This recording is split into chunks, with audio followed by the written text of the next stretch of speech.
nous avons des signes que ça repart quand même un peu. Face à cela, nous devons prévenir et nous préparer.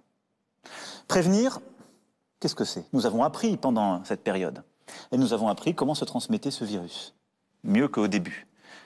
La meilleure prévention, ce sont ce qu'on appelle les gestes barrières contre le virus. Les masques, se tenir à distance et le gel hydroalcoolique. Et donc, il faut continuer d'appliquer ces gestes barrières. Là-dessus, on voit des faiblesses. Donc, j'ai demandé à ce qu'on passe une étape au gouvernement.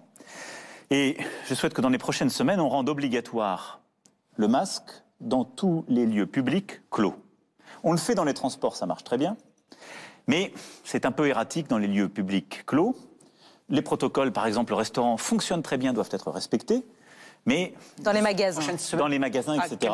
Ça veut dire qu'il faut que les choses s'organisent. On ne va pas le faire du jour au lendemain, mais je recommande à tous nos concitoyens qui nous écoutent de porter le masque au maximum quand ils sont dehors et a fortiori quand ils sont dans un lieu clos.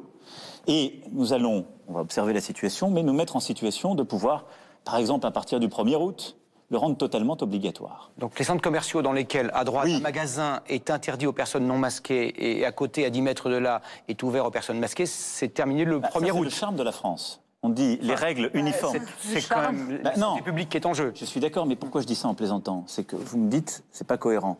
Le charme de la France, c'est que on est contre les règles uniformes en disant c'est totalement absurde, et dès qu'il n'y a pas de règles uniformes, on les demande. Bon, donc oui, je pense qu'il faut passer une étape, mais le plus important, c'est que ma recommandation, c'est d'en mettre.